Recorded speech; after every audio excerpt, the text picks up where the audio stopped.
seat. We're going to get started in a few minutes. Welcome to the Silicon Valley Bank Experience Center. This is an amazing space. And welcome to SF Demo Day.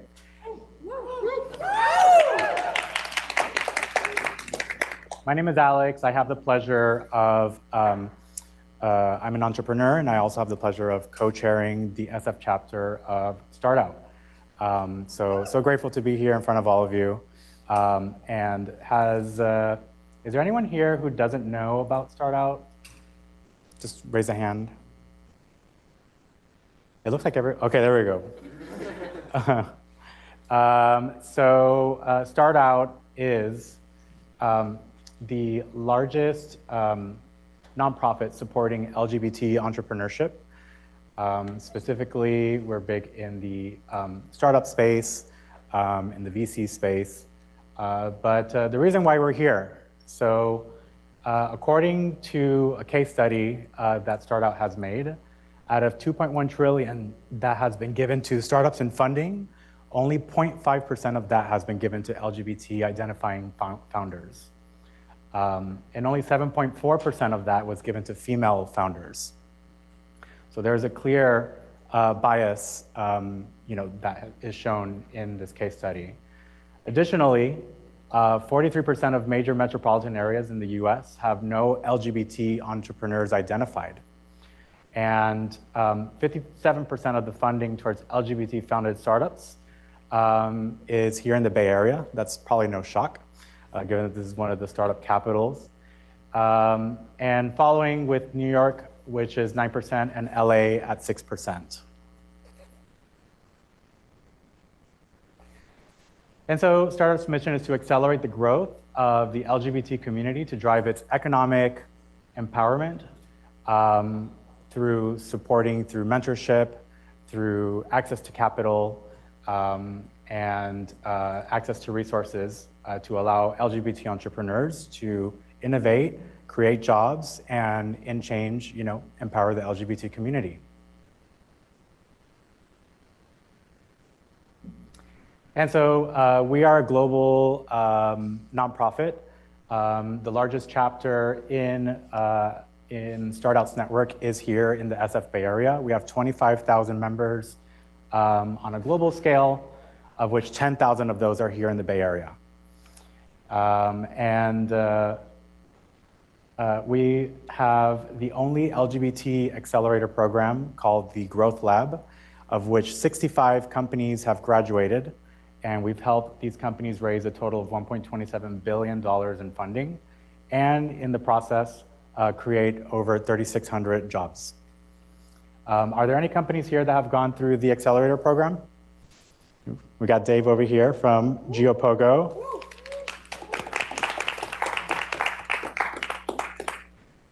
Additionally, Startout has a mentorship program. So we have subject experts from anywhere from sales to legal to business development to tech and really any areas, marketing. And so founders can receive one-on-one mentorship through subject experts. And we currently have over 300 pairings currently with founders and mentors.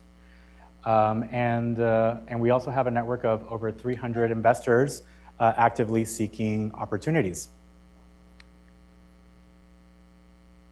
We couldn't do this without our sponsors, and here's a list of all of our national sponsors.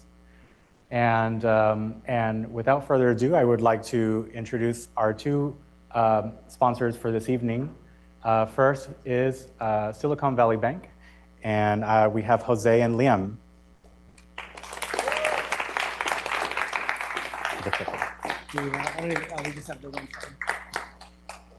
Hello, and welcome to the SVB Experience Center. Hopefully you agree this is an awesome venue. We've been hosting a lot of events recently in this new space, and we're happy to co-sponsor this event with Cooley as well. So I'm Liam, this is Jose. I'm in SVB's startup banking group. So the way we're organized is by stage of development for companies.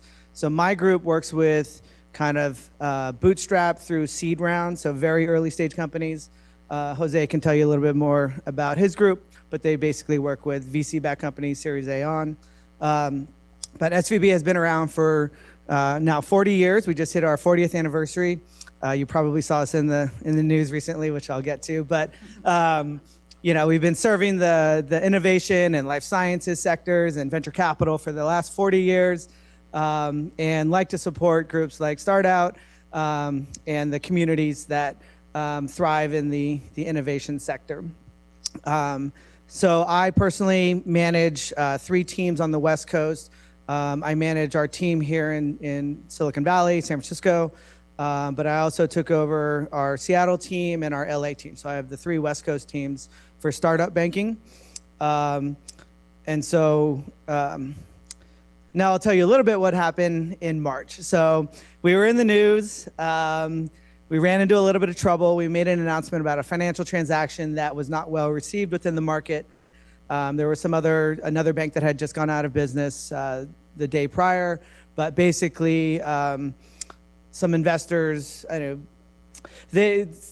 clients started pulling money out of SVB, and with digital banking, there was no way to stop it. And the money went out the door very, very quickly within a matter of 2 days, Thursday and Friday. We ended up getting taken over. The FDIC had to step in to protect clients and depositors. And so we quickly became employees of the government for a couple of weeks. Terrible 2 weeks for us, for clients, for everyone. But all's well that ends well, because the FDIC went through a sale process. They took bids from other banks, and a small bank out of North Carolina called First Citizens Bank ended up winning the bid. I had never heard of them before, but it kept us employed. It kept SVB alive. And so it ended up being a great marriage of 2 equals, meaning they're about the same size as us. And so we are now owned by First Citizens Bank, or FCB.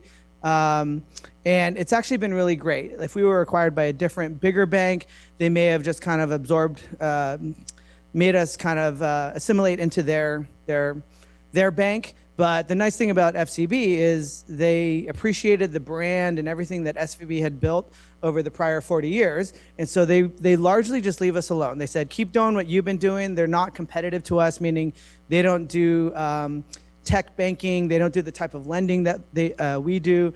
We have kind of sophisticated financial products for big companies and small companies that they don't have. So there's very little overlap because they're more of a retail bank on the East Coast. And so they bought us because they like our brand. They like our relationships in the innovation sector and the venture capital sector. So it actually worked out really well for us. So now we work for FCB, but they've kept all the branding for SVB. And so we're back at it. We're alive and well, and we're thriving. We got knocked down, but we're back and actually doing very well. So I'll turn it over to Jose to tell you a little bit more. Thank you, Liam. Like Liam said, I'm Jose. I'm a relationship manager based out of here in San Francisco for our enterprise software team.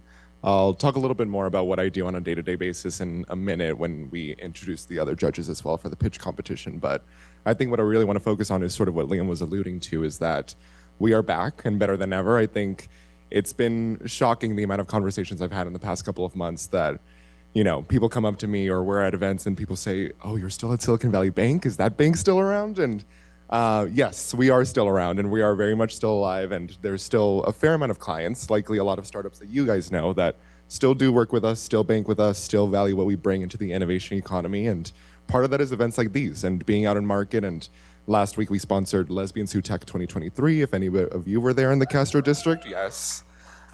Next week I'll be in Austin, Texas for Afrotech, if anybody is there as well. So we are showing up in quite a big way, and not just putting marketing dollars behind it, but in Q2 of this year, we did $1 billion in commitments across 100 deals. So venture debt deals, if you guys know, that's sort of our bread and butter at Silicon Valley Bank. I'm not sure on the official number for Q3, but I believe we're crossing that $2 billion mark. So, it's a significant way of showing up back in market for venture-backed companies, and also for companies that aren't VC-backed, companies that Liam covers that are more seed and angel-backed, early stage. So, yeah, I think the message that I just wanted to ring true for everybody here is that yes, SVB is back, and you'll see that's sort of our slogan nowadays. It's sort of how we're phrasing it out in market. And so yeah, feel free to reach out to us, to myself and Liam, any of the SVBers that are here present in the room, because we can still make those connections for you, connections to investors, to potential clients, and on top of that, everything that you know that a bank can do for you and your business. So thank you all for being here. Really appreciate you guys showing up.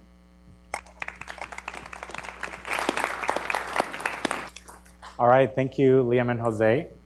So now I'd like to welcome our next sponsor, Cooley. Hey everybody, my name's Jacob Hanna. I am very happy to be here with a few of my colleagues from Cooley as one of the co-sponsors of the event, along with SVB.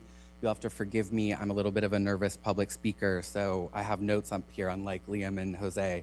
I hope most of you have heard of Cooley, but if you haven't, I just thought I'd share a little bit about us. Do you mind to just, cool. So, you know, we like to think of ourselves as pretty different than other big law firms. Because of our history and DNA, which is so closely tied to startups and venture capital firms, our approach to being lawyers is much more innovative and practical than many of our competitors. If you want to do the next. We have a global reach. We are highly ranked in all the key areas that matter to startups and to VCs, including things like IPOs and M&A deals. And you can click to the next. Our firm is purpose-built to serve founders and startups from every size, from small to big unicorns, and also working with VC investors. That means that we see a lot of deals on both sides of the table, representing the company, representing the VC. These numbers here are just from 2022, which, as many folks know, was obviously a bit of a slow year compared to prior years. So we put up much better numbers in other years. But you know, I also encourage everyone who's interested to check out cooleygo.com. If you haven't heard of that, it's a great resource we offer to founders and startups. Lots of free information on trends, templates, and guidance, so check that out. But since we're here at this event for LGBTQ+ founders, I just wanted to spend a minute talking about some things that relate to the rainbow flag, if you don't mind. So diversity, equity, and inclusion are certainly imperatives for Cooley internally with our clients and in the market. I won't talk much about our internal commitments or policies to DEI matters or LGBTQ+ equality much, but I would like to briefly mention a few other parts of this slide. One area I'm super proud of are pro bono work, vindicating LGBTQ+ rights. As an example, we've done a lot of cases recently fighting back against anti-transgender laws and anti-transgender treatment of patients, of students, of athletes. I also think a lot of you have probably heard of a little app called Grindr. We represent Grindr as a public company now after having represented them through a de-SPAC transaction that was the avenue for them to become public. And of course, we're here tonight, super excited to be here along with all of you to support StartOut's Demo Day and the awesome set of companies that are going to be presenting tonight. Being a small part of the big work that organizations like StartOut do is really a privilege for us. I think that's way more than enough from me, so I'll just close by saying thank you all so much. Thank you to Alex and StartOut for organizing the event, and good luck to all the companies presenting. Thank you.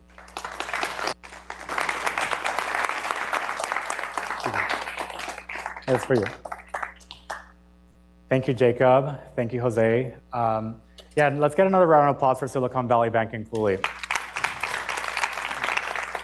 Because without them, we wouldn't be having this event today. So thank you for your support. And so are you all ready for some pitches? Yeah? Okay. So welcome to San Francisco Demo Day. You know, my name is Alex, and I'll be your MC for today. And before we get to our pitches, let's introduce, founders don't need to come on stage yet, but these are the companies that were selected to pitch today. So we have Gus Marquez, CEO and founder of Rockfix, which is a company in climate tech. Akbota Musa, CEO and founder of FlexiData in AI and data technology. Jugal Patel, CFO and co-founder of Leap Labs, who is in the AI and machine learning industry. Mariali Montenegro, founder and CEO and CTO of Mentaport. Oh, and this is Penny, by the way. Penny's my co-host. So Penny just likes to walk around through life and yeah. I'll just say hi to Penny. Yes. Penny, do you have anything to say?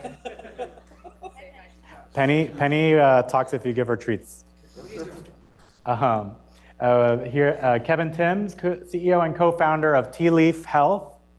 And last but not least, Mike Hopp, creative director of Geopogo AR. So a round of applause for our participants.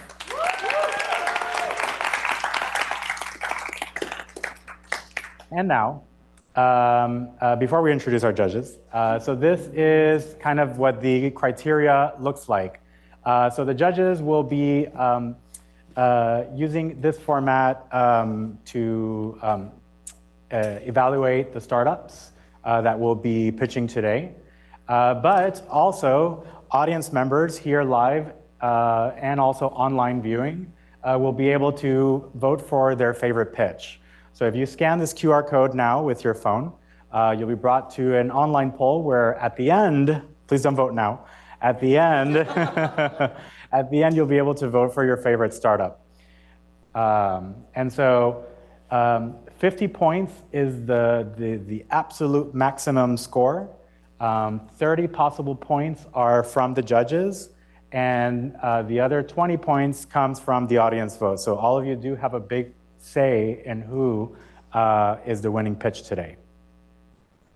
And without further ado, these are the judges today. I'm going to ask our judges to take the stage and introduce themselves.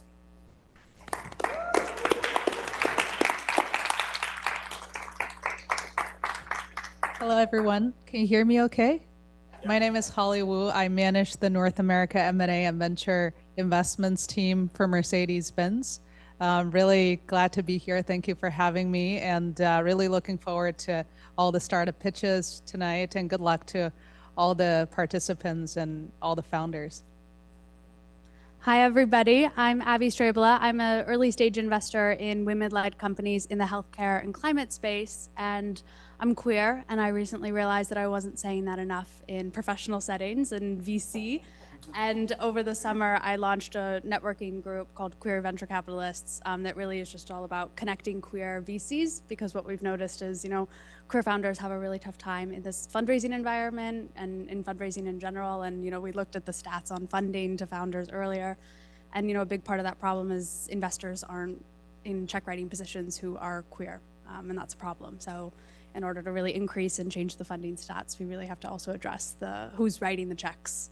And with 80% of the capital being by men and given to men, we really have to do our part to change that. Excited to be here. Thank you. You just heard from me. I'm Jose Escaramero. I'm a relationship manager at Silicon Valley Bank. I'm within our accelerator growth stage group within the bank, which basically means that I cover companies anywhere from seed stage to pre-IPO, which we consider somewhere around $75 million in annual revenues. And my job day to day is just working with companies and founders like those that are here in the room to help with their banking needs, their day-to-day operations, and just serve as a point of contact within the bank.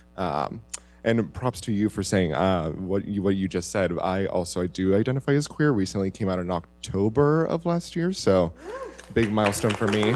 And very excited to start getting more connected into the LGBTQ+ community here in San Francisco, and especially where it intersects with my line of work. So very excited to be, especially in this room right now. You also just heard from me, but again, my name's Jacob Hanna. I'm a lawyer at Cooley. My practice is representing both startups and VCs at every stage of growth, and I'm also gay. I'm very excited to be here. Thank you, judges. And one last thing that I forgot to mention when I was talking about the rules of the game. So each startup will have, once they come up, they'll have a 1-minute intro of themselves. Then we start the timer. Maybe our judges can have the timer. And so they have 4 minutes to complete their pitch. There is an abrupt stop at 4 minutes. So Our judges will, with their microphones, tell when the time is up. And then we begin a 4-minute Q&A. And then so everyone gets 9 minutes total. So 1 minute intro, 4-minute pitch, 4-minute Q&A. All right. And so our first participant, Mike Kopp. Mike Kopp, can we get you on the stage? Creative Director of GeoPogo.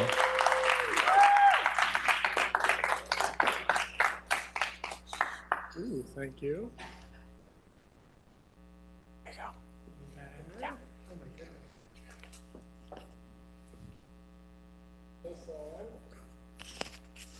That's green. Okay. Oh my goodness. Hello everyone, how are you? Good. Well, let's have some fun today. This is GeoPogo's first pitch in quite some time. We've really just been building the company, getting customers, making revenue, and building some great products. A little bit about us. So I'm Mike. I'm the creative director at GeoPogo.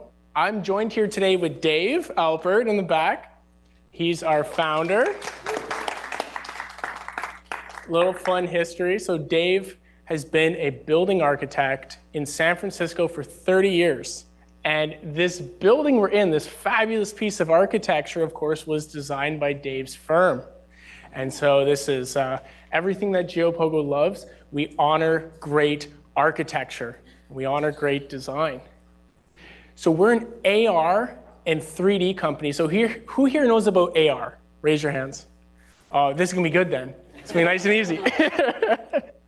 Well, I'll be educating all of us today about what we can do with AR in design and construction and how we can use it to make better buildings, better designs, and ultimately better cities all around the world.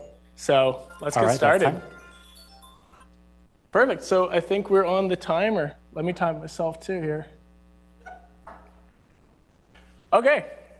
So we're GeoPogo, AR for architecture and construction.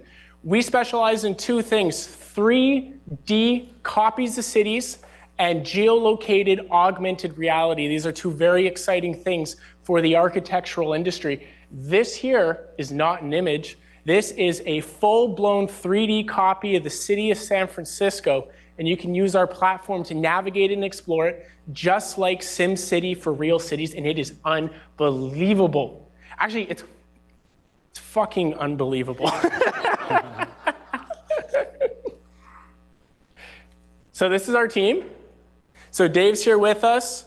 Here's me, I'm Mike, creative director. I'm also an architectural designer. Mac Dean is our CTO, Frank sales, and Kenny is software lead. We're also supported by an army of interns from UC Berkeley, computer science and data science. They are fabulous. Hire them, bring them on. And we have great advisors in the architectural space, and we've gotten some really great awards. So I introduced us, but again, we're GeoPogo. Our mission is to make great architecture, and we're here to bridge a very important communication gap between architects and their clients. So what is that problem? Ooh, and we got the old deck on here. The problem is ineffective visual communication. Did you know 80% of all architectural building projects are 80% over budget? They're 20% behind schedule, and 9% is rework. What does this mean? Who here has ever done a home renovation or a bathroom renovation? Raise your hands. How was that? That must have been completely terrible. And guess what? It starts there and it goes all the way up to mega super projects for very simple reasons. Clients typically cannot understand 2D blueprints and drawings.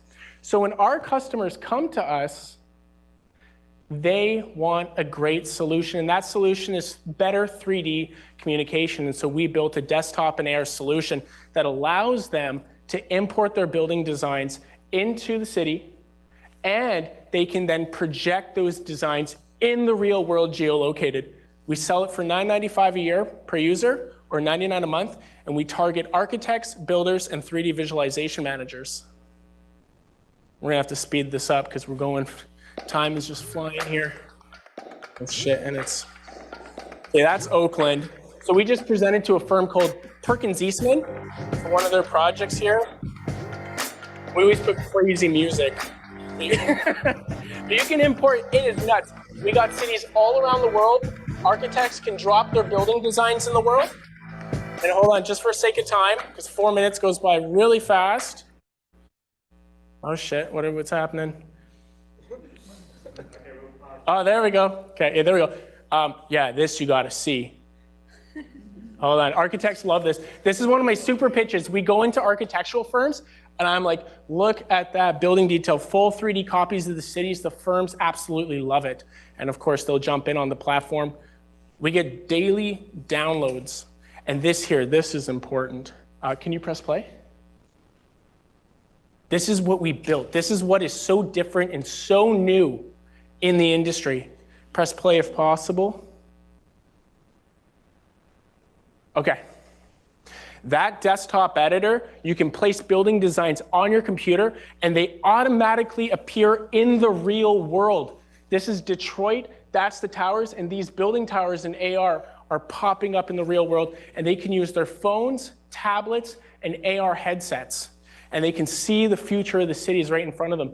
The architectural firms are absolutely loving this because it is an incredible way to present the design vision. Okay, we're going over here. Give me a second, y'all. Okay, we also sell a bundle. We get a lot of purchases for these. It's for $5,000. They get a Magic Leap and a subscription. Architectural firms and contractors are buying this from us. I'm sorry, but that's time. Okay, and then last thing for the investors, we got a big deal with Lucid Motors. Really big deal with Lucid Motors. We're profitable and we're hustling. Thank you.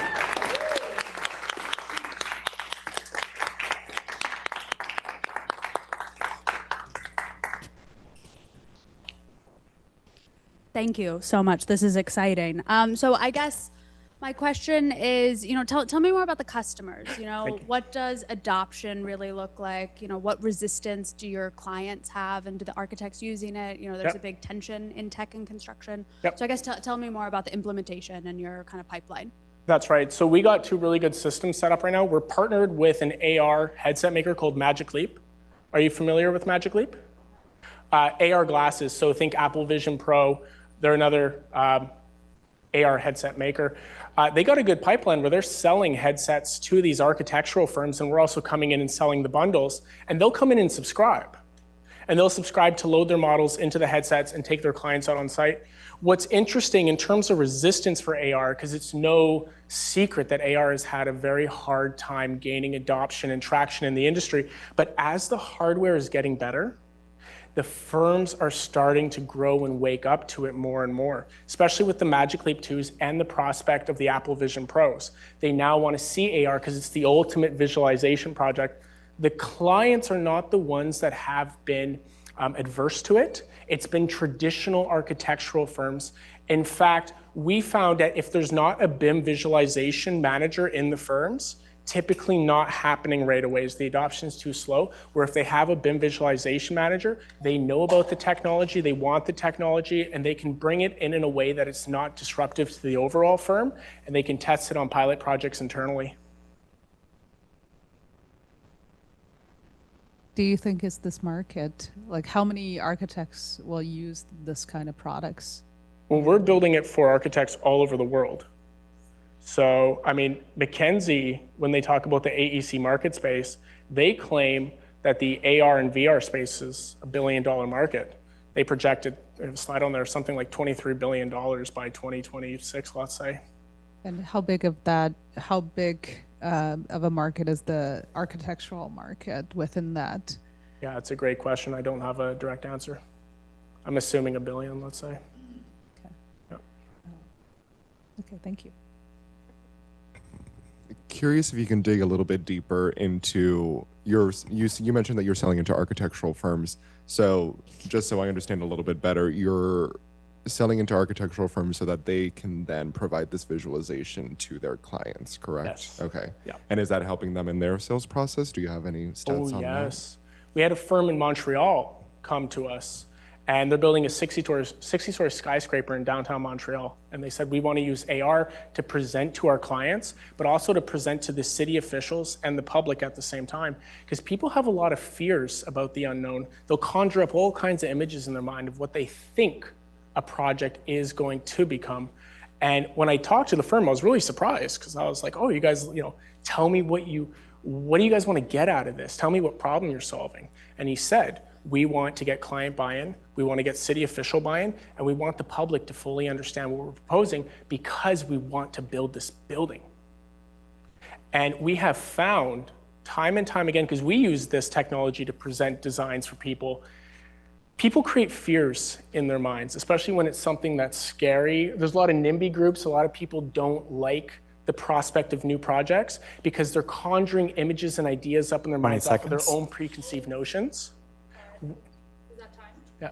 Oh, 20 seconds. When they finally see the design, they go, oh, that's the design. Oh my gosh, I love it when they finally see it. This is a surefire way to get a good signature. Thank you. Ooh. Give it up once again for Mike Kopp and Gio Pogo. Thank you. Ooh, this 4-minute timer, I'm like sweating over here. All right, so we're gonna get to the next pitch. And next up we have, one second. This is an ambitious deck. Beautiful deck. All right, next up, Mariali Montenegro, founder and CEO and CTO of Mentaport. Hi, everyone. Can everyone hear me? Yes. Can everyone hear her? Hello? Yes. Awesome. Okay, so then let's get started by introduction. My name is Mariale. I'm the founder of Mentaport. And before we begin, I really want to introduce the team. I'm Britt. I've been working in startups for over 10 years, specializing in that 0 to 1 go-to-market function. And our AI advisor, Andrew Rabinovich. He's currently not here. Andrew's one of the most leading researchers in the industry. We worked together for over 4 years at Magic Leap. He was the head of the deep learning team, and I was one of the lead engineers there. Wait, I'm glad somebody earlier was talking about Magic Leap. After Magic Leap, I left, went to Apple, also as a lead developer, and there I was leading secret project where I decided I needed to build Mentaport. So I decided to quit, and now let's get into what we're building. And we can start the timer. Okay, this is our beautiful deck or slide with my team. So, AI, a very popular word lately. With ChatGPT and all these generative AI tools at our fingertips, AI is everywhere. And I'm actually very excited about it. A new generation of audio images like this one is emerging. Kind of like when the camera got introduced and like the way we were capturing the world completely changed. That's exactly what AI is doing. But it's not all rainbows. The misuse of AI is disrupting or threatening the way we're seeing content. Content, when I say, is video, images, audio, you name it. Deepfakes are filling the internet with fake information and a lot of other stuff that we don't want to see. And what we want to do is to protect it. Apart from that, AI models are being trained with information that's currently not authorized and not giving the credit to the creators. And here's where we come in. We're empowering content with unique and immutable certificates to validate content and its true origin. We're creating this by introducing robust tools for seamless validation and copyright creation. Oh, there you go. Sorry, this is because I don't know if the slides are coming. We're building an application for creators to upload their content, copyright it, and outside of copywriting, certifying it by embedding an invisible watermark, invisible to us, but visible to computers, and then after that, the content will be downloaded.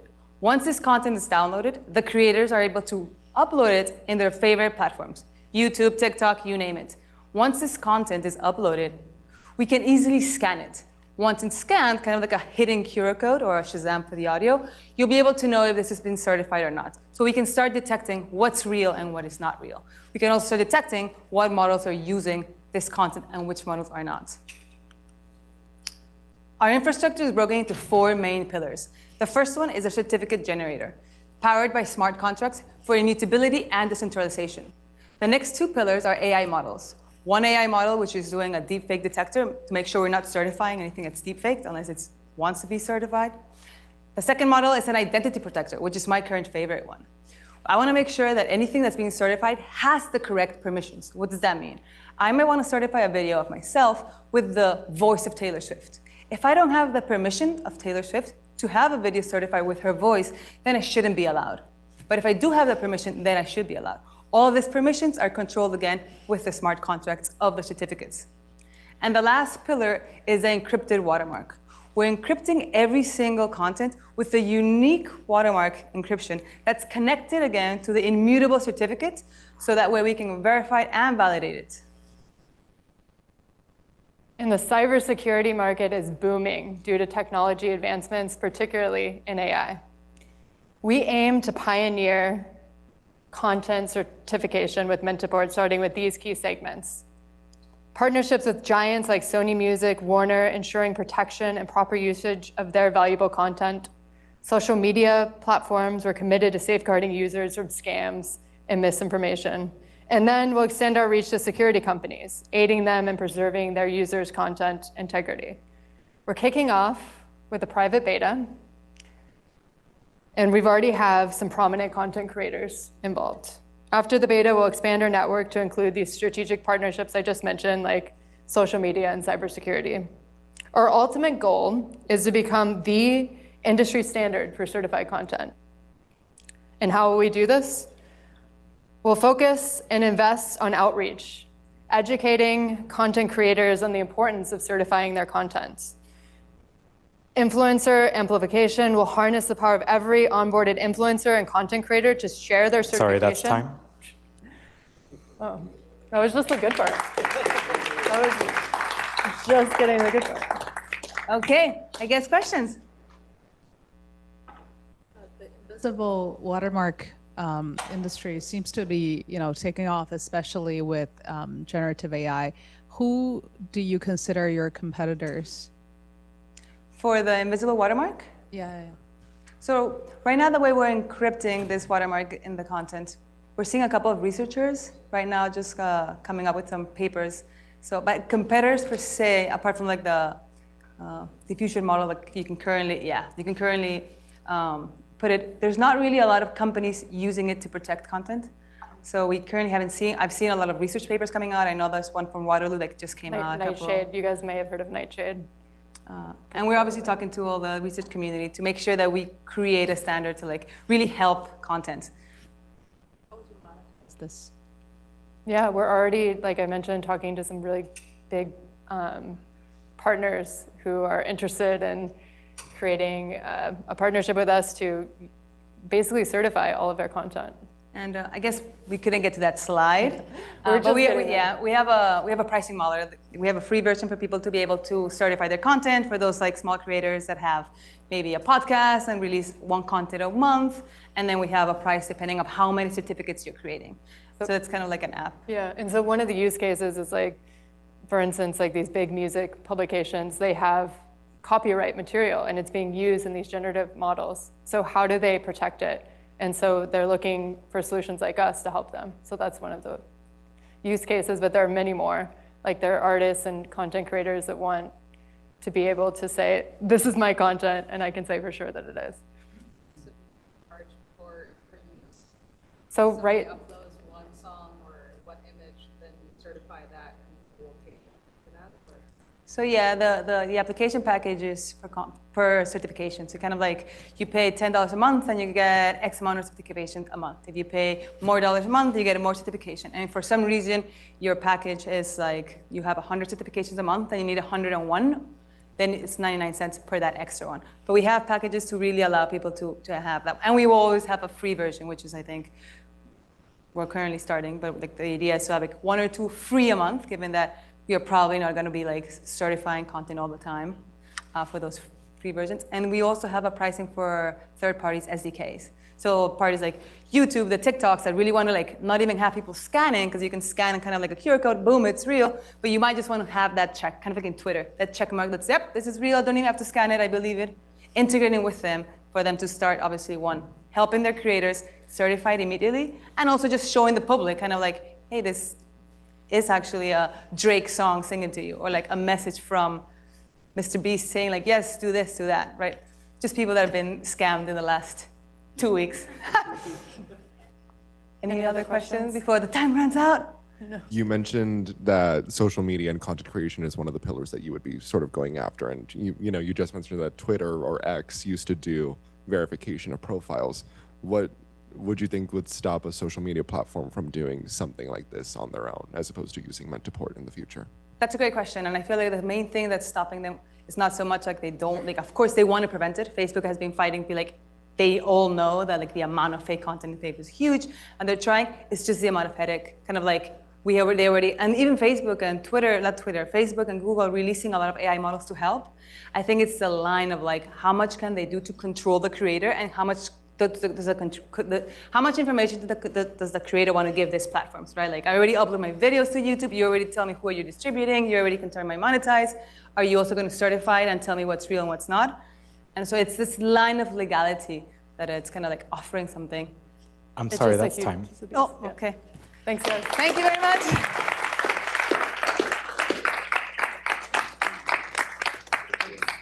All right, give it up for Marjeli and Mentaport. I don't have a name. Completely All forgot right. this slide. Next up is a presenter online. No problem. We have Akbota Musa, founder and CEO of FlexiData. So our tech team online will make sure that Akbota will be visible in a few moments.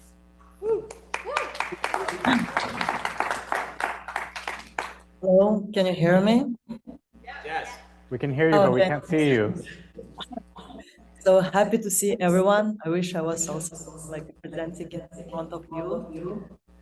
So let me just introduce myself. I'm the founder and CEO of FlexiData. I have a master's in math and computer science. I built a test preparation app for like 600K downloads to 60K monthly active users. So you can hear me, yep? It's like I lost.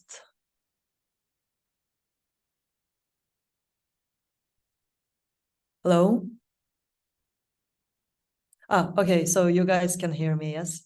Okay, so let's set up the timer then, so I can start, yes, I guess. Just 1 second. Okay, so I can start, yep. Just give me some signs that I can start. Can I? All good?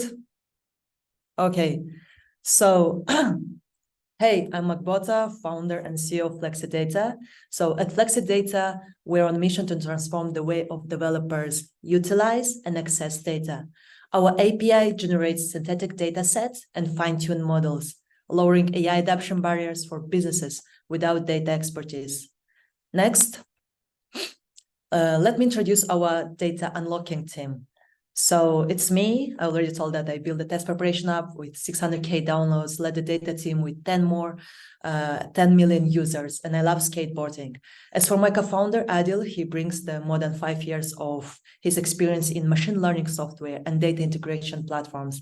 We have AI and ML researchers, and we're the team of 8 with AI and data backgrounds. Next, 87% of us can be identified with just 3 of the elements, which is like zip codes, gender, and over the past 5 years, privacy regulations have resulted in $3 billion in fines globally. And we have spoken to 50 plus AI and data teams, and what they're saying that on average it takes from 3 to 18 months to access and share data set due to these regulations, which slow down the innovations. The next one, most of the AI and ML projects, they fail to reach production because of the scarcity of high quality training data set. And 85% of them, they found to be like the biased and imbalanced data. Next, think about it. As developers, we've all struggled to find high quality data set for training AI models, right?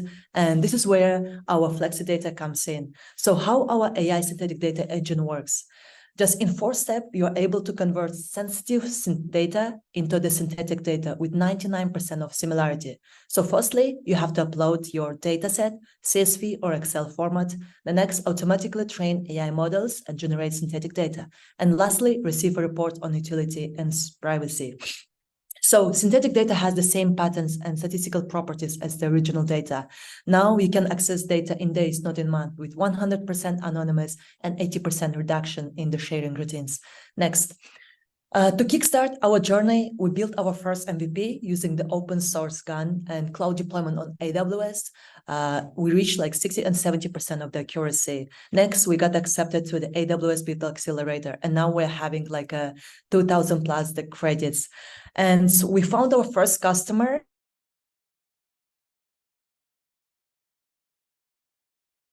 and 2 AI professors.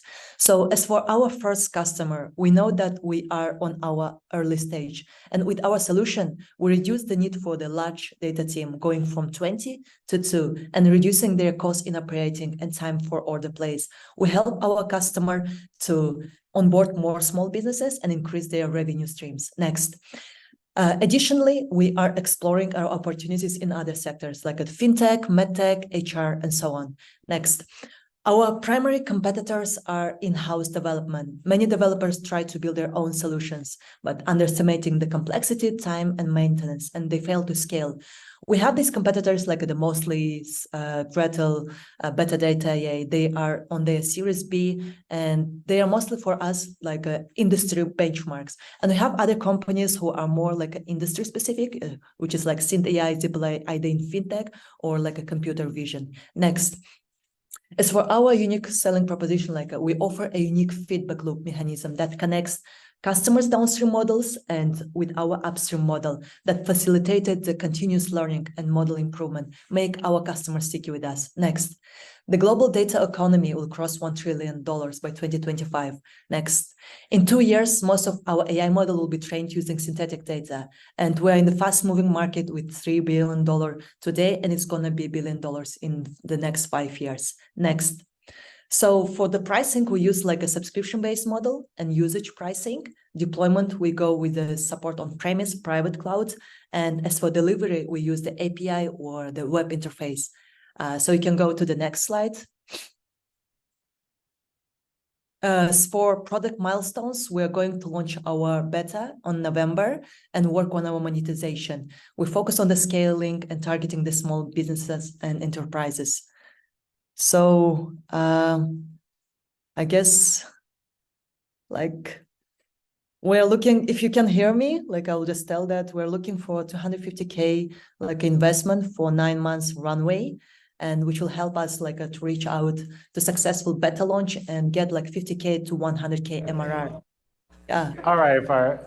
Thank you, Agbota. Round of applause. Okay.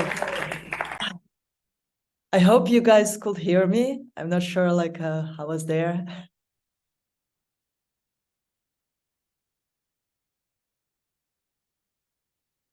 Hello.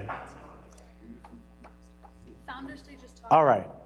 Well, we had Agbota, you had a slight advantage to the other founders, so we're gonna just see how much time you spoke, and just take that from the Q&A. How much time did we take?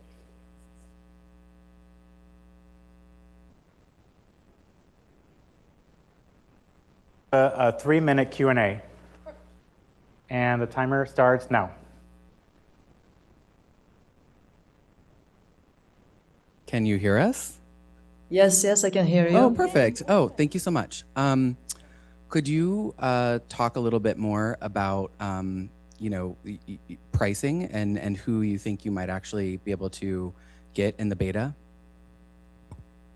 Okay, so as for the pricing, we're right now on a subscription-based model and a usage-based pricing. We know that we are on our early stage right now, so we have our first customer and we're working on it, like how to monetize it in the right way. So on the deployment, we support on-premise and private public cloud. It depends on the customers, yes, if they are asking like on the premise. And delivery, right now we are working on the API, and the next, it will be our web interface.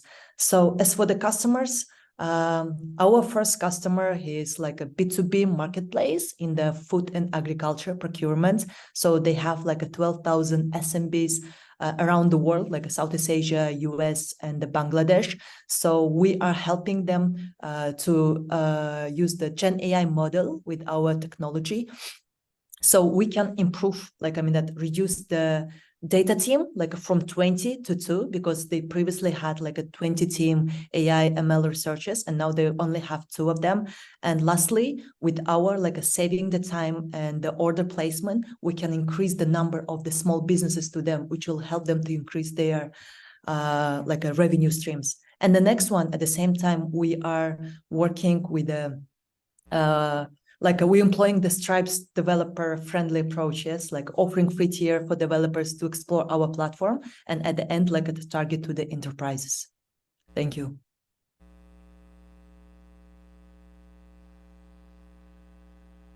And I guess, can you also just tell me a little bit of, the data storage aspects of the business? Like, are you storing customers' data for them on behalf, or We have 1 minute left. Okay, so that's a very important question. This is what we're working actually right now. We're using the AWS, and yes, most of the customers they want to have their data to be no data leakage, the data privacy. So right now we're working on all of these regulators and the compliancy. But the point is that our technology is not going to save the data, because we're using synthetic data. It means that they upload only 5 to 10% of their real data, and the rest will be generated by our synthetic data platform. In regards to the synthetic data that you deliver to your clients, one of the things that you mentioned is that a lot of AI delivers erroneous data. How do you make sure that the data that you deliver is also free of bias and not erroneous? So yeah, good question on that one. Right now, I'm sorry, that is time. I'm sorry. Send us an email. Okay, I'll do it. Thank you very much.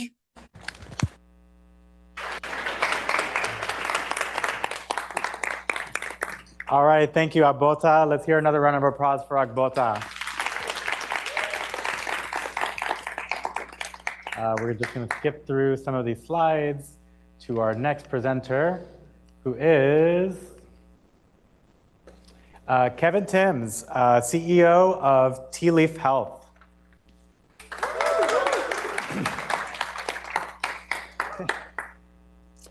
Is there a timer, by the way, to show me that I can see? Okay. All right, well, sure, here we go. Well, so just to get started off, I'm Kevin Timms, founder and CEO of Tea Leaf Health. My journey here actually started when I was pretty young. At around age 10, my dad got pretty sick, and I was a weird little kid. So when I was 12, I decided I wanted a PhD in bioengineering.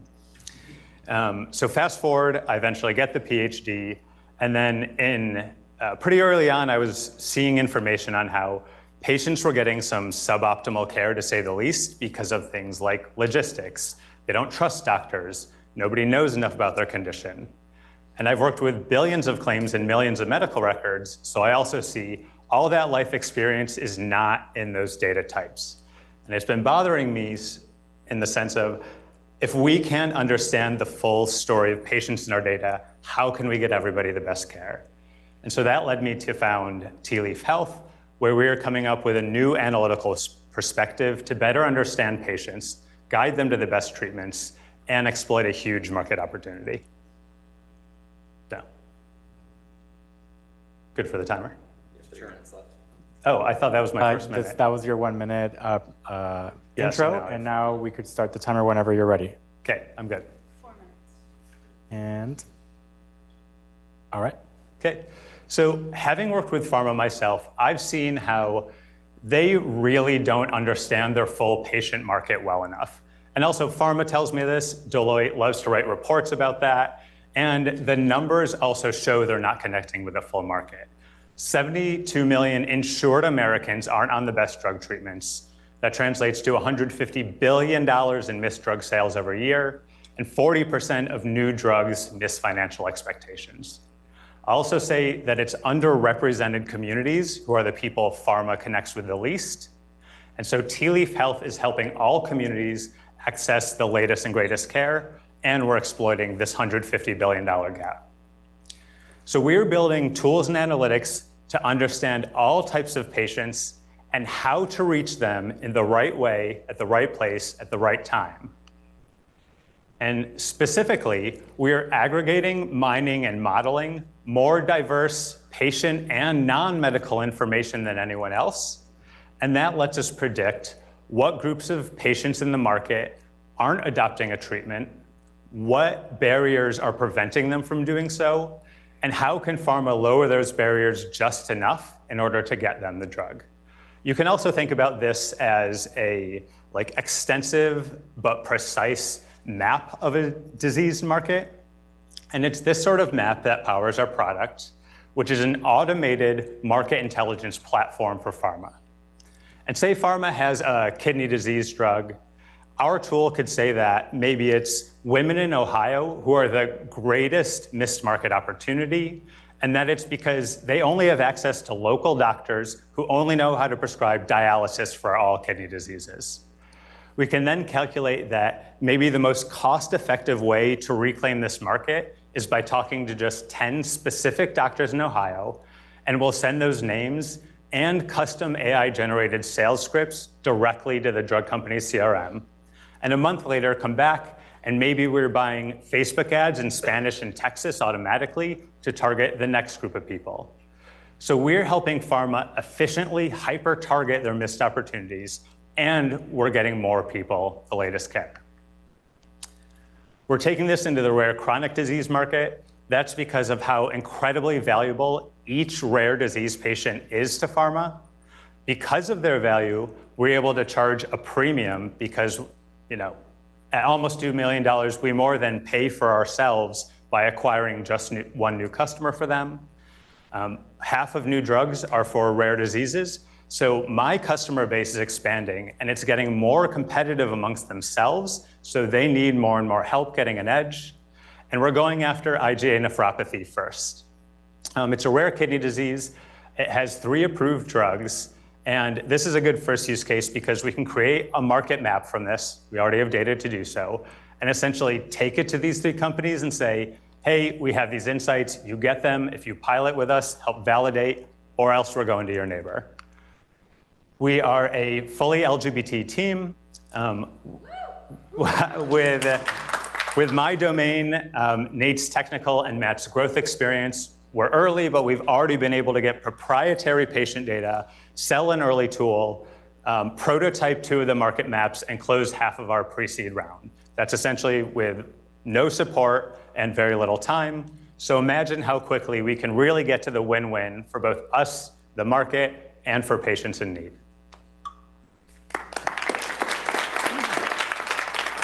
Wow, and with 10 seconds to spare. Thank you.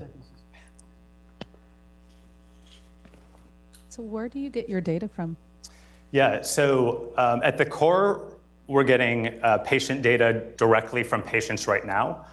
So right now, we're collecting surveys. The mechanism we're collecting these surveys for, where they self-report their needs and their backgrounds. We could also get medical records donated by them if we want. We will be able to tap into EHR and claims APIs if we want to. That's a problem somebody else can solve. But we're also combining it with public information, non-public license databases, and we're doing our own web scraping calculations and modeling to ultimately come up with that big picture of what groups of people are or aren't likely to adopt a drug. And I guess, how do you increase the diversity of this data of women of color or people of color, women, things that kind of already have bias in a lot of these industries? Yeah, for sure. So the non-medical or the non-patient information we're getting, they're pretty big data sets. A lot of it is ultimately based in government information or physical geospatial mapping. So they have less bias because who creates them puts a lot of effort into it. I'll also say the fact that we're going directly to patients with surveys, we do ask them where they are and their gender, their age, their demographics. So in collecting patient data, we're also finding where we're sort of naturally underrepresenting people who would normally give us surveys. And so we're able to go back out and target the communities we're not representing sufficiently. And we're working with nonprofits to reach these communities so we have a better channel to get there. Can you talk to us a little bit about sort of legal regulatory concerns? Do you have any areas of risk and a plan for those? Sure. So, I mean, working in health data, the first question is always HIPAA and PHI. One of the reasons we're not working with claims and medical records yet is because that's when a lot of that comes in. So the fact that we're using patient-donated data, there's essentially like the forms and consent is built in that we don't have to worry about all that level of HIPAA the way other people would, and the way we will in probably like 2 years or whatever. Otherwise, we just have to follow the same. Honestly, the harder things to follow are probably the moral and ethical regulations of working with a pharma company in their market and making sure essentially that our insights aren't abused to just hawk more drugs, which is also why I want to do it and I don't want to trust anyone else to do it. You talked a little bit about how or what the competitive advantage is for these pharmaceutical companies and doctors to work with you and to target more patients. Mm-hmm. How do you think about in geographies where maybe there aren't the resources to target? You talked about sort of like rural areas where maybe there isn't access to as many doctors or as many resources. For sure. So fundamentally what I want to do, the big scope is how I want to identify a community that could be on and should be on the latest and greatest drug but aren't. And then I want to use data to identify what is the right sales, marketing, or patient support lever to pull to reach them. So accessibility with rare disease is a huge one. There are usually like 30 doctors who know very much about a very rare disease. They're always in the East Coast or here. In that case, the lever our data tells them to pull is matching programs that match people in Ohio to telehealth systems at these specialty programs. I'm sorry, that's time. Okay, or educating local people. Thank you.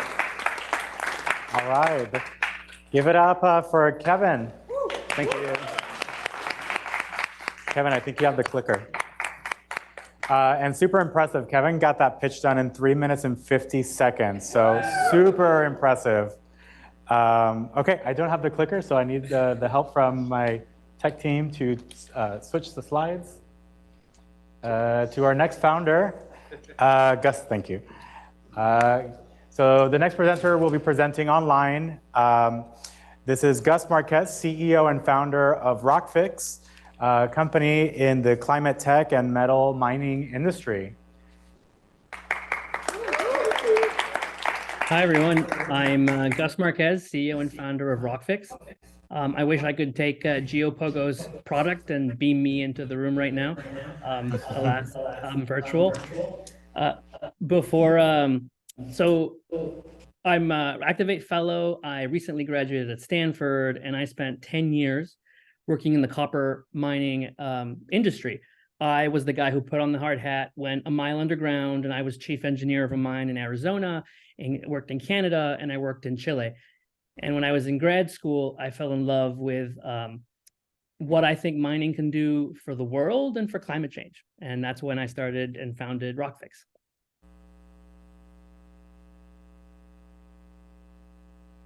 Awesome, thank you, Gus. We're excited to see your presentation and your 4 minutes start now. At Rockfix, we're unlocking metals and permanent CO2 storage in mining. Next slide. So let me tell you that mining is the bedrock of a renewable future. Windmills, solar panels, electric vehicles, the iPhone that you have in your hand right now, it all comes from metals. And we need more to secure a renewable energy future. Next slide. One of those metals is copper. And by 2050, we need to produce 2 times all the copper, or 2 times the copper that we produce today. So in the next 27 years, we will have produced 1.7 times more copper than we have in all of human history. So what's the problem with this? Next slide. The 1 ton of copper produces over 99 tons of waste. If we took all that waste and piled it up, it would look like this giant cube over Manhattan. Next slide.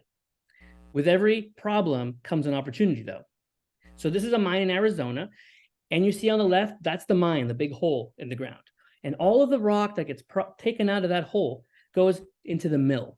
99% of that rock is waste, and it gets pulled out and stored in these big valleys, huge facilities, tailings facilities, they're called, where they get stored there forever. And I think that's the perfect place to put carbon dioxide in mineral form. Next slide. So who runs these operations? It's someone called a mine manager, and it's usually a he who wakes up at 4 a.m., drives their pickup truck to the mine, and they're worried about how do I keep costs down? How do I manage these huge environmental liabilities? How do I worry about permitting and talent issues? And his CEO just called. They have a new decarbonization team that's going to work with him to decarbonize his operation. How is he going to do that? Next slide. That's where RockFix come in. This is not a scary scientific equation, chemical equation. This is what happens with rocks when they're exposed to air. Calcium and magnesium react with CO2 to basically create limestone, a carbonate product. We want to accelerate that reaction with our batch process reactor that fits inside the mine to treat all of the waste as it's produced. And we're going to make 2 products, one mineral carbon that we can sell as an offset, and critical metals like cobalt, copper, and nickel that the world needs for renewable energy. Next slide. This is a $200 billion opportunity. Copper mining is the largest share of mine waste. And just with the copper waste, we can create high quality carbon credits, metals like cobalt, copper, and in the US, tax credits. Next slide. So where are we right now? We have interviewed over the past 18 months 150 potential customers and professionals in the mining industry. We've proven the science in our own lab. We filed a provisional patent, and over the next 9 months, we're going to be working on designing our MVP, testing on mine samples, and hiring a head of technology or potentially CTO. Next slide.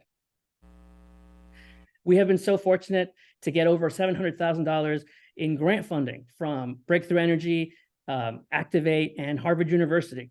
Next slide. We are a small but mighty team. Besides myself, we have 3 incredibly talented professionals who have built hard tech companies in the past.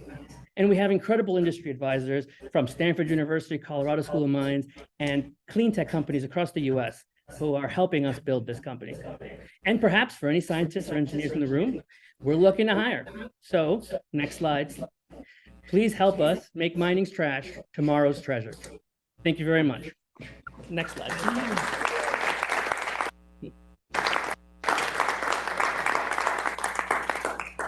Thank you, Gus. Also 3 minutes and 50 seconds. Super impressive. All right, and Q&A starts now. Can you tell me a little bit more about what the sales cycle looks like for this industry and kind of more about your types of customers? Yeah, so our main customer is a mining company, copper mining company. Sales cycle is long. Mining companies are very averse to new technology. So what we have to do is create an MVP that allows us to get on site, that allows us to build relationships and prove that we can add value to the mines, and build that relationship so we can continue to develop our product and our solution for the miner. Once we actually prove it out that it can work, miners love to be fast followers. So we just need to prove it in one mine, and we're going to get other customers asking to use this product in their mine.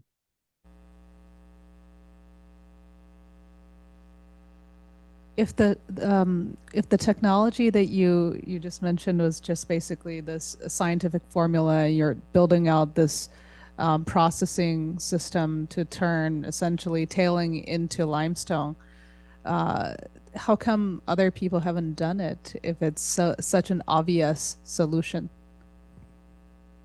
2 answers to that. When I started this company in 2021, people asked me that same question.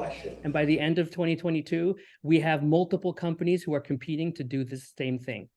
Why we're different than those customers or those startups and those people developing those technologies, we're going after copper tailings. I didn't get into the science. Copper tailings are a much bigger market but they react much more slowly than the traditional, they called ultramafic rocks that most startups and clean tech companies are going after. We're going for a bigger market. It is a harder nut to crack, and I can get into that. But it's, I think, the bigger challenge for climate. Is the pitch to the customers that they'll save money in the long run? Is that really the lead? And is there also sort of, from like an ESG and environmental perspective, is there like the feel good of that too? But I guess, what's the balance between you'll save money and you'll do good for the world? Usually most companies and technologies pitch the idea that mines will save money. We're not pitching that. We're actually saying you're going to make money from this. Right now, they only use 1% of that rock to sell. So we just want to monetize some more of that 99% of that rock. So right now, mining companies can't sell carbon credits because, well, for many reasons, we can get into it.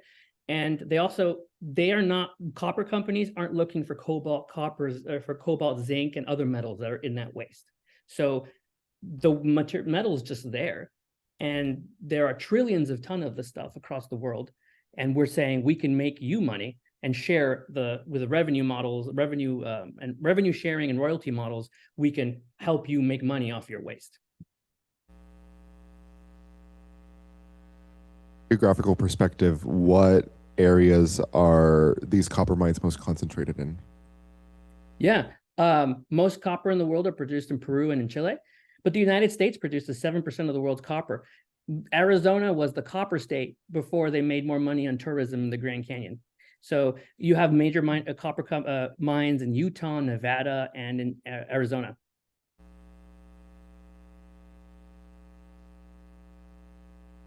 We have 20 seconds.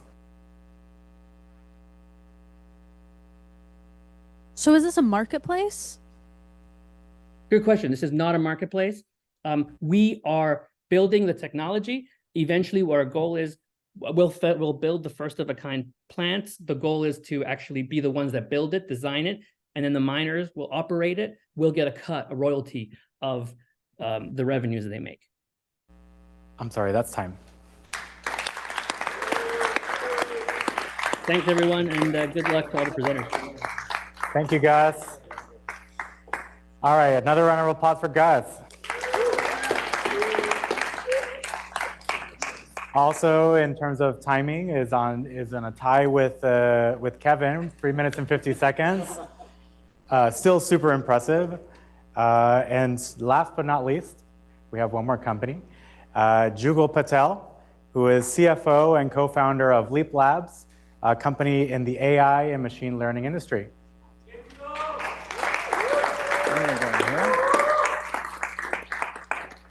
Did I come from the right side? Okay, can you guys hear me? Yeah. Okay, great. Hello, everyone. So can I just add my intro to my pitch and do 5 minutes? Seems fair. Nice. Okay, cool. I did not think that was going to fly, and I'm glad because I really didn't prepare an intro. I will try to fit it in on the end. So I'm a 2x founder. I was formerly a crypto founder. I'm now an AI founder. I'm aware that makes me a meme. I'm totally cool with that. Next slide, please. Can we just get started? Let's get going. I'll get back to me. Okay, so Leap Labs is an AI interpretability startup. We provide state-of-the-art interpretability algorithms and put them into every AI team's workflow. That's a mouthful. What am I talking about? Interpretability is simply the science of understanding and answering the question, what has my model learned? AI engineers are really bad at this, as it turns out. Next slide. And what it has caused is the fear that we as a society and machine learning engineers live with every day. Is my model going to fail in some embarrassing, dangerous, unexpected, costly way? This happens all the time with the biggest AI companies that have been deploying AI models for decades. IBM's Watson for Oncology made unsafe treatment cancer recommendations. Uber's self-driving car killed a pedestrian. And Google's Photos app misclassified a black couple as gorillas, right? This is really unacceptable, dangerous stuff that's going on with our AI models. So, next slide. Why is this happening? It's because existing interpretability is simply underdeveloped, not up to the task of assessing these increasingly complex and complicated models. It's academic in nature.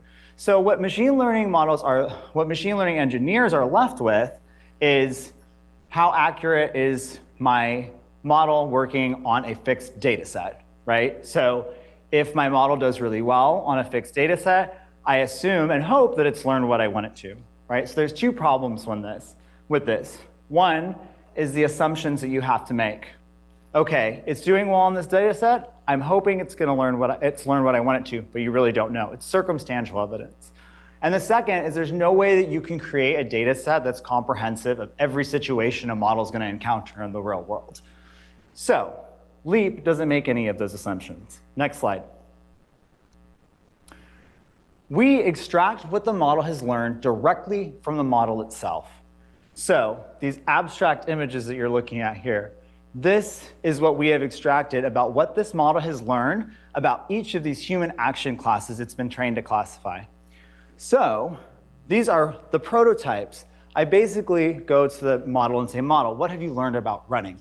And it will generate this image, right? This is maximum running according to the model. If you'll notice, you see some limbs here, maybe some heads and stuff, but mostly it's grass and sky. So immediately I can say this model probably isn't going to do very well with people classifying people running indoors or running at night. More concerningly, if you look at the skin tones of dancing and fighting compared to some of the other classes, they're darker, right? It looks like this model has learned a racial bias that only darker skinned people dance or fight.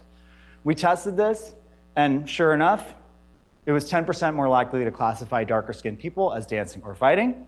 And this model should never be released into deployment. It's live on the internet right now. People download it every day. People are using it in the real world every day. You wouldn't know this if you didn't use LEAP. And no one else can do this. We're about a year ahead of existing technology, and the technology that this is built off of is academic. People aren't using it in the real world. Okay, so now I have to do something. I need to change to our dashboard. It's right there, great. Awesome, thank you. Okay, give me extra time, okay? Okay, so, so this is what it looks like. So this is our dashboard. You have your runs on the side. So everything's run locally. Engineers don't have to give us their models. They don't have to give us their proprietary data. Everything's run locally, and the results are spin up into a dashboard, right? So here, I made some prototypes on a food classifier. So looks like pretty good prototypes, right? Burger looks pretty solid, some ice cream scoops over here. If you look at pancakes and waffles, it looks like this model has learned to associate berries with pancakes and waffles, which is sensible, right? That's to be expected. But I'm like, is this a problem? Could this possibly throw my model off? So another thing that our dashboard can do 30 seconds. Okay, God, we're almost there. Okay. Another thing we can do is we can throw in an individual sample and say, model, classify this sample. So this is just pictures that I got off the internet of frozen yogurt. There's some berries in here. And we can isolate the features that led to that prediction. So as I go, oh, it's not going, you can see what has, here's waffles over here. It's sharing some features with frozen yogurt. Why? Because of the berries. And you can see that, right? You can see exactly which features lead to the predictions, might lead to the confusion. Another thing you can do is you can say, hey. Sorry, that's time. Okay, okay, my last line. So usually there's AI companies that can increase the safety of models or increase the capacity and capability of models. Ours can do both. Okay, that's it.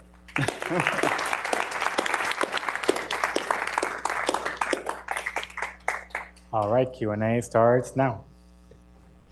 So who pays for this and why? So that's a great question.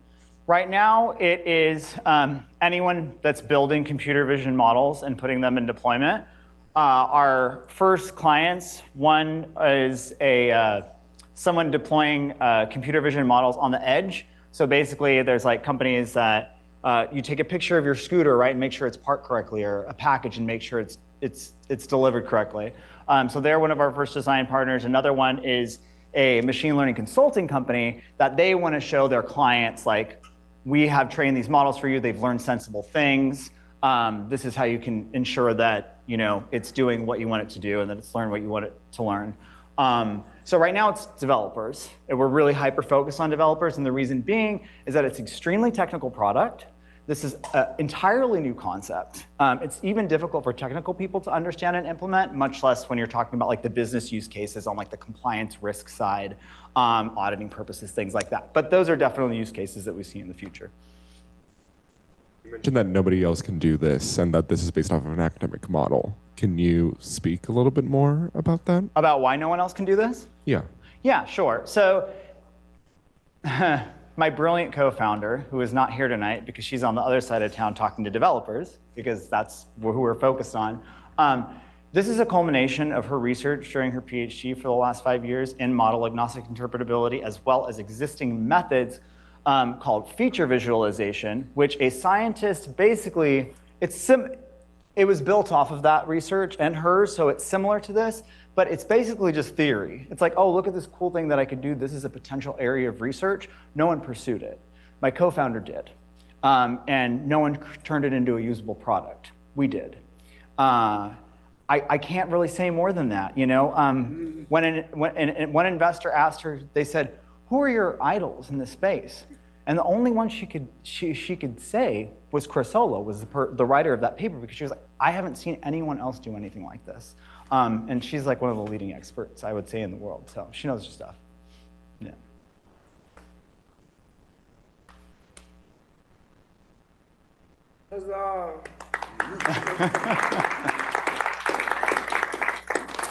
We still have 1 minute and 30 seconds.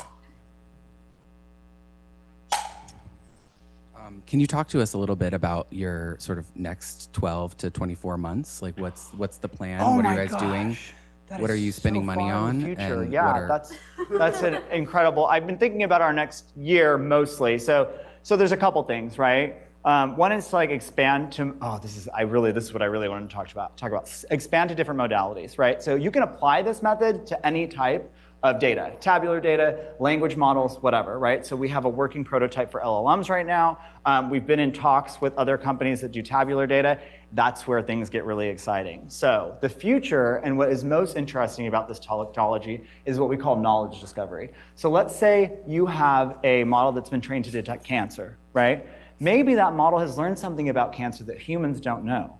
If you apply LEAP to it, we can extract that knowledge from the model and say, hey, this could lead to a medical breakthrough, right? Learn something new about a disease. If you have a model, when you're talking about tabular data, a friend of ours at a behavioral analytics company, they have models that predict customer churn really, really well. Maybe that model's learned something about customer behavior that we don't know, right? Maybe it could even tell us, if you change this one factor, it would allow you to retain that customer, right? So like the possibility and the value adds are really endless here, and validating knowledge discovery is probably where I want to put a lot of our focus over the next 12 to 24 months. In the more shorter term, like from now to the next 12 months, it is to expand our modalities and make this a usable product that people are actually able to implement into their model development process. What does pricing look like for this product right now? So it's going to depend on usage, right? So we're not sure yet. But it's going to be tiered based on usage, starting with a free. We'll always have a free tier, $50 per seat for a certain amount of usage, $100 per seat for a certain amount of usage, and then custom tiers above that.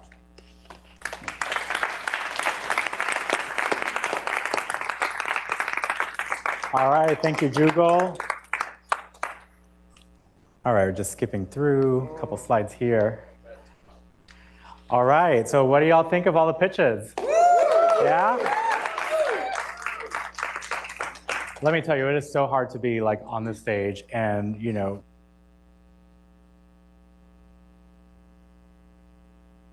the founders.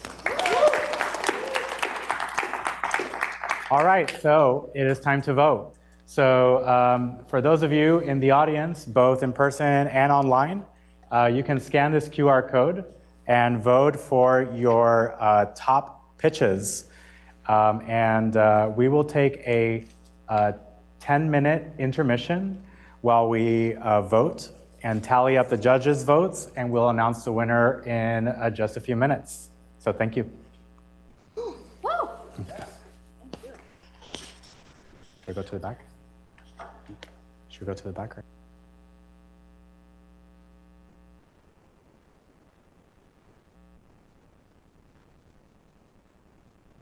Fantastic.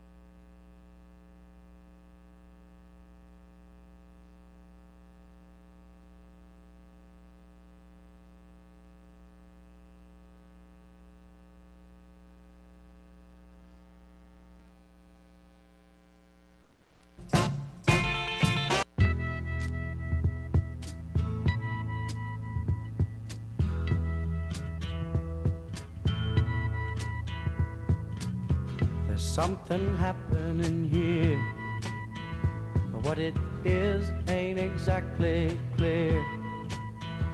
There's a man with a gun over there, telling me I got to beware. I think it's time we stop, children. What's that sound? Everybody look what's going down.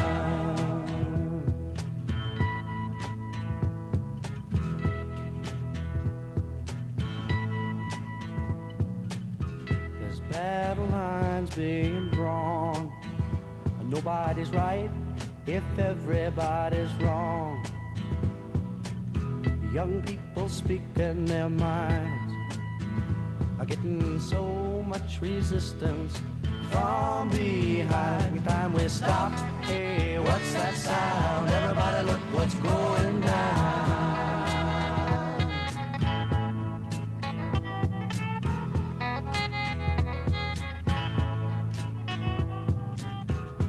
What a field day for the heat. 1,000 people in the street, singing songs and carrying signs, mostly say hooray for our side. It's time we stop. Hey, what's that sound? Everybody look what's going down.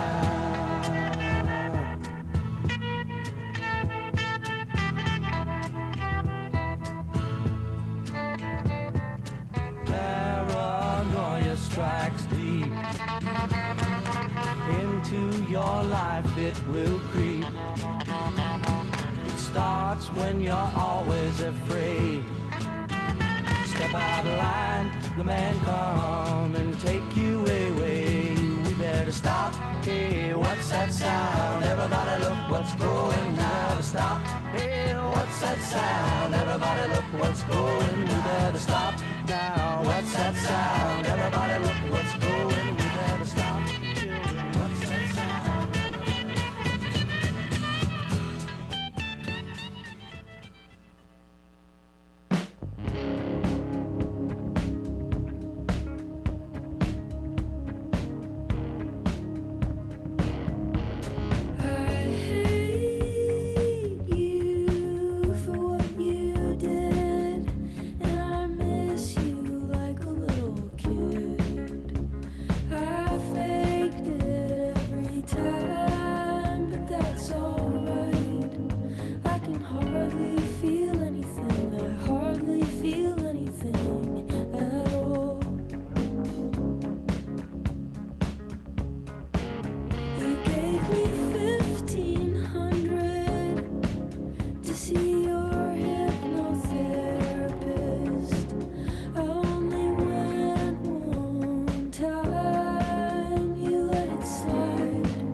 It's the wrong conversation to have while we're wasted.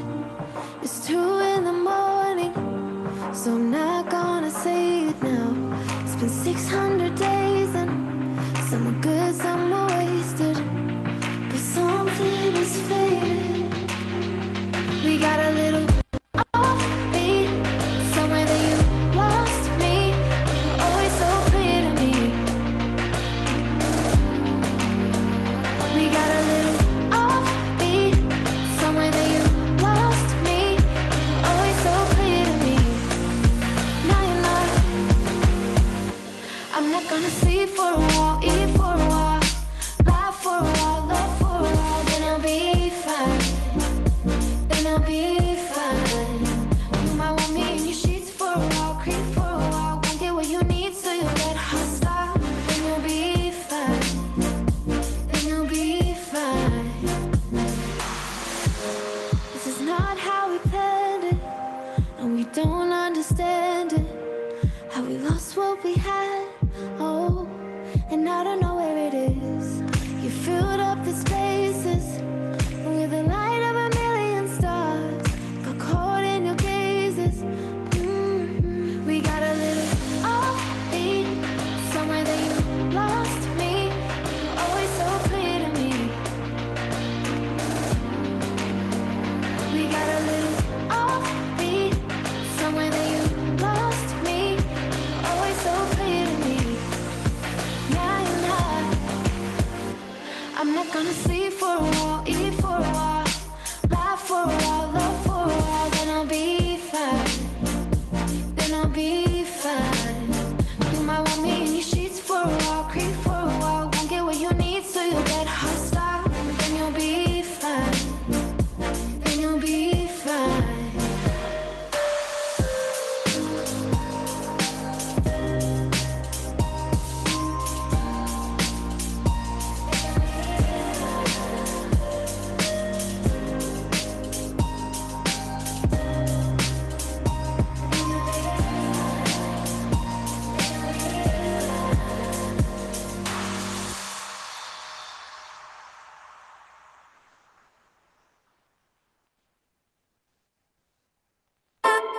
Call it love and devotion. Call it a mom's adoration. Foundation, a special bond of creation. Ha! For all the single moms out there going through frustration.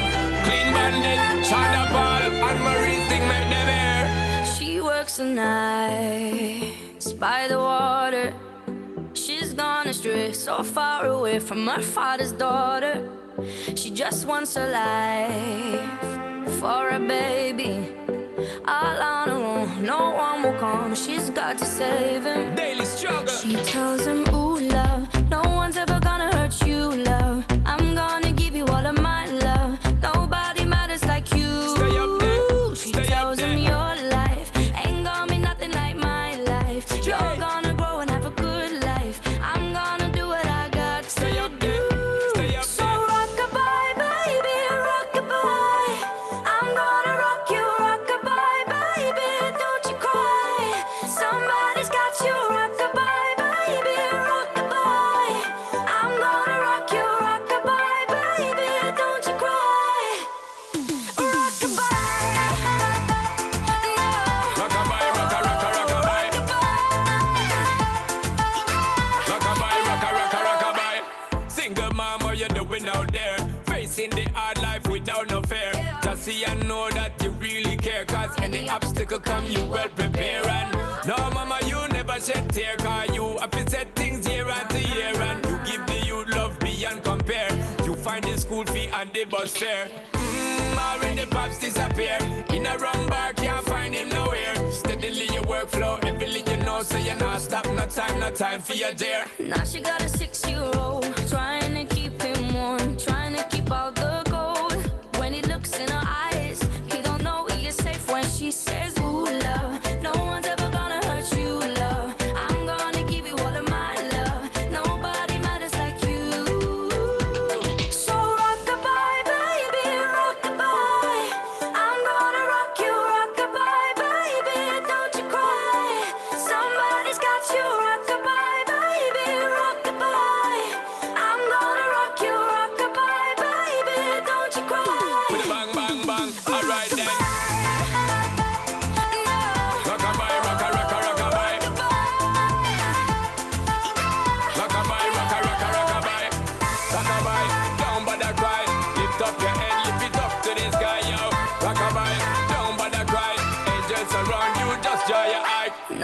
a 6-year-old, trying to keep him warm, trying to keep out the cold.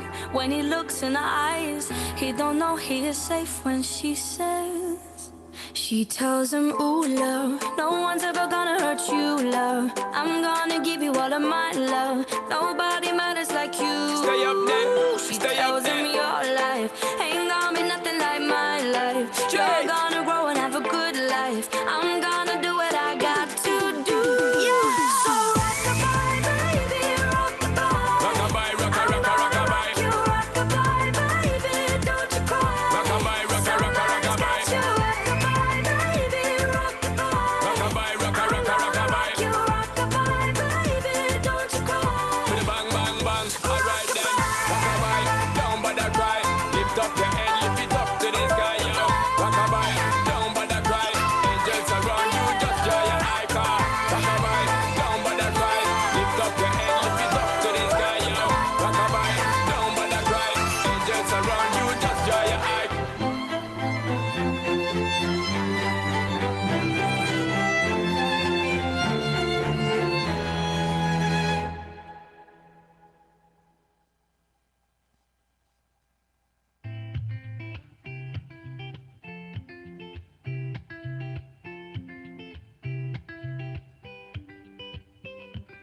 I had a dream, we were sipping whiskey neat, highest floor of the Bowery, and I was high enough. Somewhere along the lines, we stopped seeing eye to eye. You were staying out all night, and I had enough. No, I don't wanna know where you've been or where you're going, but I know I won't be home, and you'll be on your own. Who's gonna walk you through the dark side of the morning? Who's gonna rock you when the sun won't let you sleep? Who's waking up to drive you home when you're drunk and all alone? Who's gonna walk you through the dark side of the morning? It ain't me.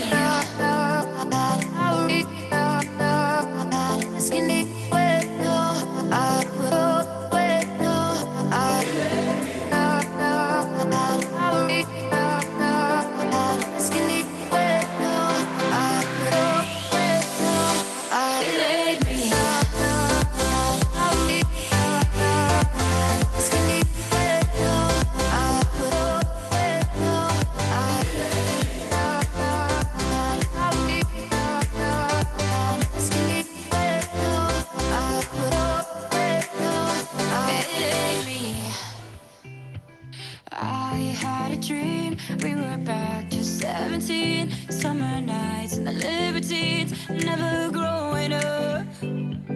I'll take with me the Polaroids and the memories, but you know I'm gonna leave behind the worst of us. Who's gonna walk you through the dark side of the morning? Who's gonna rock you when the sun won't let you sleep? Who's waking up to drive you home when you're drunk and all alone? Who's gonna walk you through the dark side of the morning? It ain't me. It ain't me. It ain't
We were lovers for the first time, running on the red lights. The middle finger was our peace sign, yeah. We were sipping on emotion, smoking and inhaling every moment.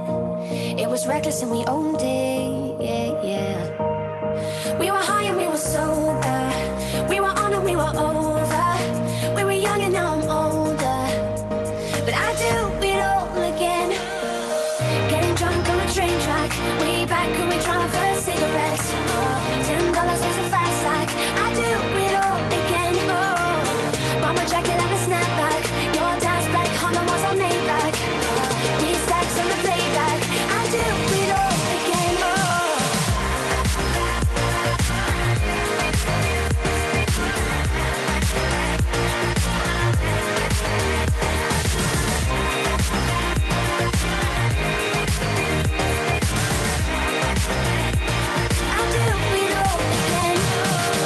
On a wild ride, speeding for the finish line, coming to the end of our time, yeah.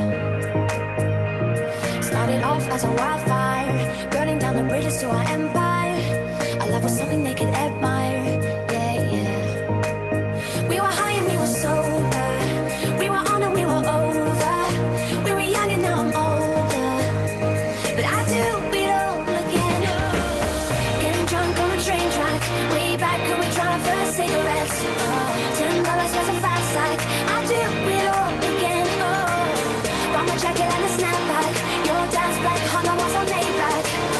We stacks on the playback. I do it all again. Oh.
Everyone. We are ready to announce the winner of SF Demo Day. So if we can all make our way back to the seats, we can announce the winner. So everyone, if you can make your way back to the seats, we can go ahead and announce our top pitch.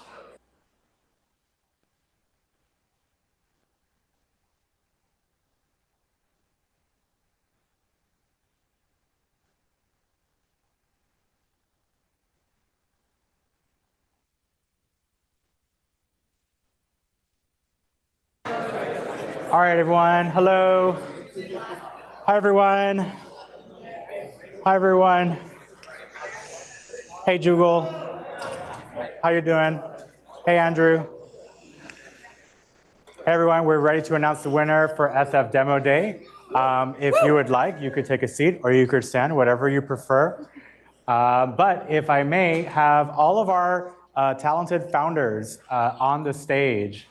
So Jugal, Kevin, Mariali, Mike, And we have Gus and Agbota online. And we're missing, oh, hello.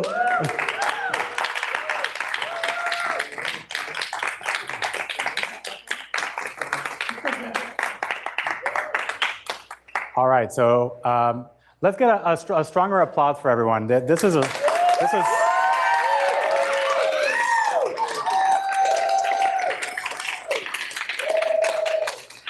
guys, this was so amazing. All of you did like such a fantastic time, such a great pitches, great value props. And so the audience and the judges have deliberated. So we're just gonna announce, should we just announce the winner? We're gonna announce the winner? No, second. The second? But oh, you know what? I totally forgot to announce like what was even the prize. So the winner of, whoops.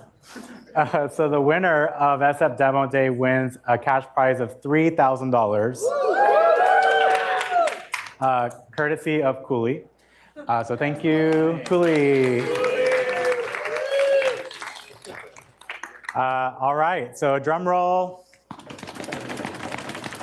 And the winner of SF Demo Day is Gus Marquez with Rockfix. Wow, I'm honored. Thanks so much. I was just reflecting on how awesome a community this is, that so many LGBT founders are here today. And I was so impressed by everyone's presentation, and I'm honored to have won the prize. Appreciate it.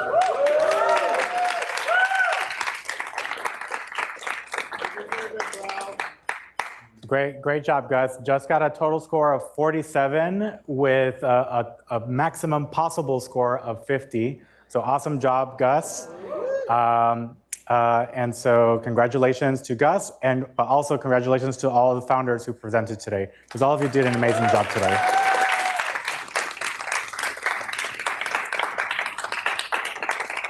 All right, thank you. And I'll have everyone. And that was it. Thank you all for coming in. Let's just do one, final applause for the founders.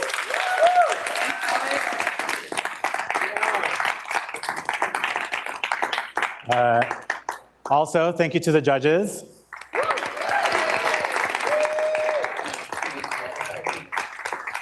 Another huge thank you to Silicon Valley Bank and Cooley for sponsoring this event. Thank you so much for your support. I need to give a very special shout out to Chad. Where's Chad? Is Chad here? Chad over here. So Chad works for Silicon Valley Bank, and Chad did all of the setup, everything that you see here, this person did. So huge thank you to Chad for all of your help. Also, thank you for allowing me to be your MC today.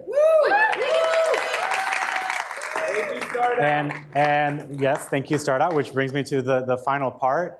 So the San Francisco board, can we get our SF board members, the ones that are here present, right here on the stage?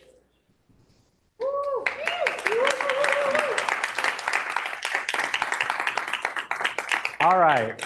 So not everyone is here today, and actually there's someone online. Cody is online, has been manning the Zoom experience. So thank you, Cody. Shout out online. So just want to say thank you to this amazing team. What we do is we are here to build community, and this is 100% volunteer driven. All of us have our endeavors that we do during the daytime. And so thank you all for, being of service to this community. And huge applause for the programming board.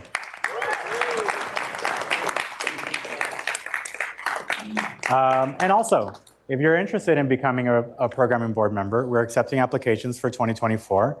Come see any of us. If you have any questions, we'll show you how to apply and what the process looks like. And thank you all. We're here till 9 o'clock, so feel free to mingle, And we're gonna have some music. We have some more food and alcohol. So thank you so much and enjoy the rest of your Can we evening. get a round of applause for Alex?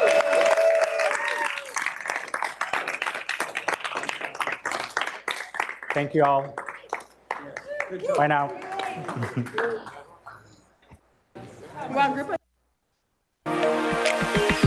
I can't get too close to you.